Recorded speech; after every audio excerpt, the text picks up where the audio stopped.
Chicken রান্না করব, তার জন্য এখানে মশলা কষিয়ে নিয়েছি ভালো করে। এখন আমি চিকেনগুলো দিয়ে দিব।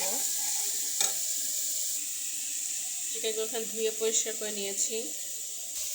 মশলার সঙ্গে চিকেনগুলো মিশিয়ে নিব। মশলার সঙ্গে মিশিয়ে নেব খুব ভালো করে। 5 মিনিটের মতো নাড়াচাড়া করব।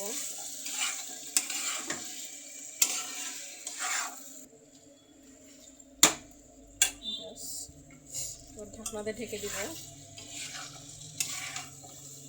খুব সুন্দর করে মশলার সঙ্গে মিশিয়ে নিয়েছি। আর এখানে করলা ভাজি করে নিলাম। দুপুরের খাবার আয়োজনে করলা ভাজি আর মুরগির মাংস। আলহামদুলিল্লাহ রান্নাবান্না কমপ্লিট। 10 মিনিট পরে ফিরে আসছি। কি সুন্দর তেল ছেড়ে দিচ্ছে একদম। খুব সুন্দর করে কষা করে নিব, একদম ভাজা ভাজা করে। তারপর গরম পানি দিব।